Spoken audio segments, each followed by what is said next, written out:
Within a few days apart, and what sandpaper do I use before clear coat? So guys, single stage clear coat is really, it's not needed. Single stage is a complete paint system, and if you lay it on glossy, it's good to go, right?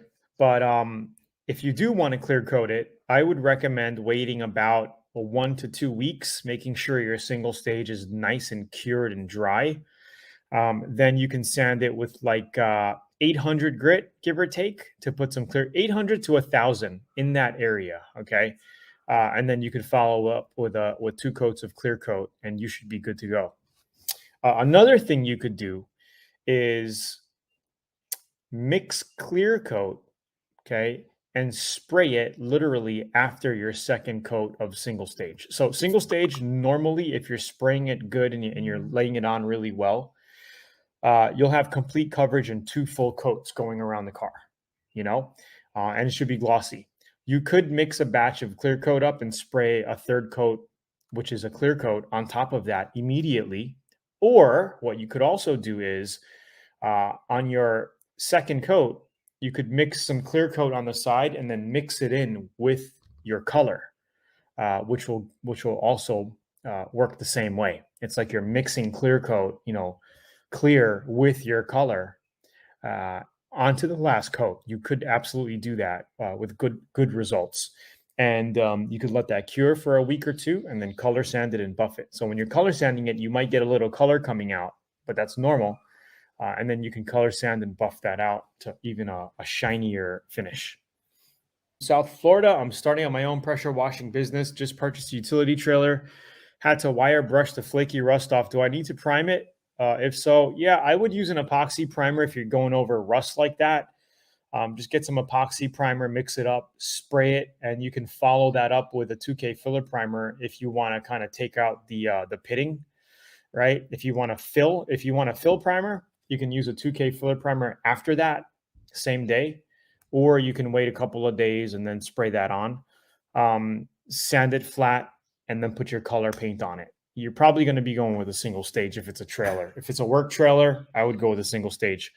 If you're not too picky, you could spray 2 coats of epoxy on it and then don't even have to sand it. And you just could spray your single stage right on top of that. So hopefully that helps. Manuel says, can I paint wheels using a adhesive promoter instead of a sealer before spraying base? Well, as long as your rims are painted, okay, not painted. Manuel, what are you painting over? Are you painting over chrome rims, painted rims, aluminum rims? Give me an idea of what you're doing. But the short answer is yes, you could use a quick adhesion promoter instead of spraying a primer or sealer before spraying your base coat. You could do that. That are two-tone. Some parts are painted gray, other parts is brushed aluminum. So if they're gray and aluminum, I would sand them down with 400 grit, right? Get the scuff on it. You could get away with spraying adhesion promoter followed by your base coat clear coat. You could. Okay. But if you want a lasting product, I don't think you're going to have an issue as long as you sand your rims down, and your rims have something to stick to. Not your rims, your paint has something to etch and stick to. Then you're going to be fine. But if you want to go the technical correct way, I would prime them. Even if it's using a 2K filler primer, give them a nice coat of prime, scuff it, sand it down, then put a nice coat of base coat clear coat on it. What's up, brother? What is your favorite spray gun? I've been using the X88, Atom X88, Blue Moon, and the Infinity. The more I use them, the more I don't like my SATA 5000s. And yeah, guys, I am a big fan of the Atom spray guns. I do love the X88s and the X27. The X20 is more of a DIY starter gun. So if you guys are like looking to get into this as a hobby, or even use it as a primer gun, I use my Atom X20 as a primer gun. They also spray really good when doing single stage, but they all do. But my favorite gun from the Atom series, man, it's hard to say. I like the X27 and X88 pretty much. I like the X88 because they look prettier, and they come with two tip sizes when you get them. So yeah. How big of an air compressor do you need to run air tools? So you could use a small air compressor to use air tools. It's just how much volume. Do you need it for 2 minutes, or are you going to be using it for 20 minutes nonstop? So the larger your air tank, the more compressed volume of air storage that you have, right? So your compressor is not going to be on 24/7 running to feed your air tool. And it depends on what you're using.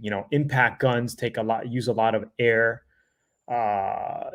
Spray guns, not as much, but I would say if you're going to be setting up a little shop, 60-gallon is a good size for an air compressor. 5 horsepower motor, 15 CFM, give or take, at 90 psi. That's a lot of pressure. So because you're not using 90 psi when you're spraying constant, you're using 25 to 27 psi air pressure coming out. So this is something like this, a 60-gallon 2-stage. But this one's giving you 11 CFM. So 15's on the high side. So 11 to 15 at 90 is more than enough for painting a complete car. And I painted the complete van, big ass Chevy Express with this thing with no issues, using the X27 and X88 spray guns. But if you're doing touch ups, if you're doing panels, a hood, a fender, a door, a motorcycle, 33-gallon air compressor, 30-gallon air compressor works out pretty well. Asian promoter on rims, or just one or the other? You could use either or. If you have the budget, I would use a good. I wouldn't even use an etching primer. I would use a epoxy primer over metal. So use epoxy primer over aluminum. You could sand that. You could actually paint directly over it. No issues. If you want to go the extra mile and you have some more product laying around, you could put a 2K filler primer on top of that, sand it flat, and then you're good to go. Been a few weeks, been busy, got half my bad single stage paint job cut and buffed and burned through a small spot on the hood. Can I just 400 that and spot spray? I would not. If it's in the middle of a hood, I would basically 400 the whole thing down and just reshoot the whole hood. You're going to get a better complete paint job. It's going to be nicer. Spot blending and sanding and buffing out single stage could be done. I would do it if it's on a small, pillar, like from your fender to your roof pillar, or a little rocker panel area, something small where you're really not going to notice it. I would blend it. But if you're going to be, if it's a spot in the middle of a hood or on the corner of a hood, I would rather just spray the whole hood. It's going to take you, 20 minutes to do it, not even, 2 coats. So there you go. There's my answer. Low on paint. Well, you could try and do the spot if you want. So if you're going to be doing a spot repair, make sure you sand the area that you're going to be painting with 400, all around it 1,000 grit. Okay, mask it up so you're not going to be getting overspray. Or you could even just basically sand the whole hood down with 1,000 grit so you can blend it. Okay, I don't know where you're blending, and then I would do your blend. Just basically mix up your single stage, blend it. Your second coat, I would reduce it. Maybe I would just add a little extra reducer, maybe 15% reducer, and just try to blend it in. And then you're going to have to basically let that cure. It's going to be all dry. Like you're going to have overspray all over whatever is not covered, right? You're going to have to basically just wet sand all of that. Okay.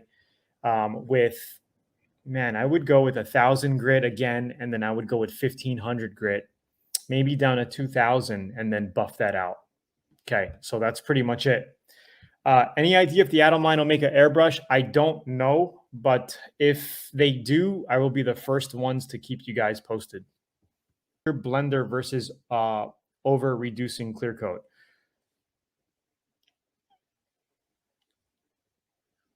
Well, you could use a clear blender. It's pretty much it's pretty much the same. I used to use a clear blender. You could absolutely use it. But sometimes I'll just reduce clear coat and you pretty much get the same result. So it's up to you. Call it a night. And I just want to say thank you guys for tuning in, and I'll be back next week, pretty much the same time.